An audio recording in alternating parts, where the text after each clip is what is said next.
বাংলাদেশ বনাম শ্রীলঙ্কার মধ্যকার প্রথম টেস্টের আজকে তৃতীয় দিনের খেলায় আপনাকে স্বাগতম। বাংলাদেশ বনাম শ্রীলঙ্কার মধ্যকার তৃতীয় টেস্টটি শ্রীলঙ্কার গল স্টেডিয়াম থেকে কিন্তু সরাসরি সম্প্রচারিত হচ্ছে। বাংলাদেশ ক্রিকেট দল টসে জিতে ব্যাটিং করেছেন এবং প্রথম 2 দিন কিন্তু বাংলাদেশ ক্রিকেট দল মোটামুটি ব্যাটিং করেছেন। বাংলাদেশ ক্রিকেট দল 151 ওভার এ পর্যন্ত কিন্তু তারা ব্যাটিং করেছেন এবং 9টি উইকেট হারিয়ে তারা কিন্তু 484 রান করেছে শ্রীলঙ্কার মাটিতে আর কি। তো সাদমান ইসলাম 14 রান করেছেন, আনামুল হক বিজয় 0 রান আউট হয়ে গিয়েছেন, মমিনুল হক 29 রান করেছেন, নাজমুল হাসান শান্ত 148 রান করেছেন এবং মুশফিকুর রহিম কিন্তু 163 রান করেছেন।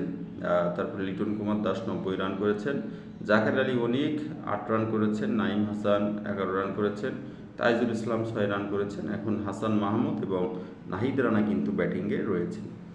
তো হাসান মাহমুদ এবং নাহিদ রানা যদি তৃতীয় দিনের কিছুটা সময় যদি তারা খেলতে পারে, 5-10 ওভার যদি খেলতে পারে, হয়তো বা যদি 14-15 রান যদি করতে পারে এবং বাংলাদেশ যদি প্রথম ইনিংসে 500 রান করতে পারে, তাহলে পরবর্তী সময়ে কিন্তু শ্রীলঙ্কা তারা প্রথম সেশনের প্রথম দিকেই কিন্তু তারা ব্যাটিংয়ে নামবে।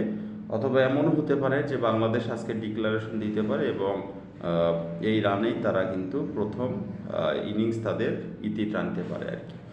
কিন্তু বাংলাদেশ ক্রিকেট দল গতকালকেও কিন্তু ফার্স্ট সেশনটা কিন্তু মুশফিক এবং শান্ত কিন্তু শুরু করেছিল। দ্বিতীয় সেশনটা কিন্তু খুব ভালো, মুশফিক এবং লিটন কুমার দাস কিন্তু ভালো কাটিয়েছেন। কিন্তু তৃতীয় সেশনে এসে কিন্তু বাংলাদেশ দলে কিন্তু একেবারেই ধস নেমে গিয়েছে।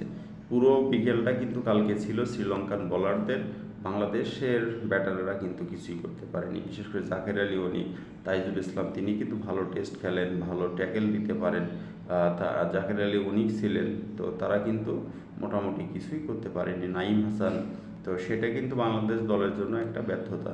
এর উপরে যারা ব্যাটসম্যান ছিল তারা যদি ভালো না করতো তাহলে কিন্তু আবার একটা বড় ধরনের সমস্যার সম্মুখীন হতে যাচ্ছিল আর কি বাংলাদেশ দলের জন্য। তারপর বাংলাদেশ দল 584 রান করেছেন। এখন শ্রীলঙ্কার যে পিচটা আছে এটা যদি আবার ব্যাটিং পিচ হয় তাহলে কিন্তু আবার বাংলাদেশের জন্য খুব একটা খারাপ অবস্থা হবে। শ্রীলঙ্কার যারা ব্যাটার আছে দেখা যাবে বিনা উইকেটেই কিন্তু তারা এই রানটা আবার তুলতে পারে, এটাও কিন্তু অসম্ভবের কিছুই না। এর আগেও আমরা অনেক ম্যাচে দেখেছি বাংলাদেশের ব্যাটাররা যেখানে রান পায় সেখানে কিন্তু অন্য অন্য দেশের ব্যাটার যারা আছে তাদেরও খেলার সম্ভাবনা অনেক ভালো থাকে এবং সবসময়ের জন্য ভালো করে আর কি। তো সেই দিক থেকে শ্রীলঙ্কাও এমনটা করতে পারে। তারপর আশা করি বাংলাদেশ ক্রিকেট দলে যারা বলার রয়েছেন তারা ভালো বল করবেন এবং ভালো বলের মাধ্যমে শ্রীলঙ্কাকে একটা ছোট স্কোরের মধ্যে আটকে দেবেন। ধন্যবাদ বাংলাদেশ ক্রিকেট দলকে।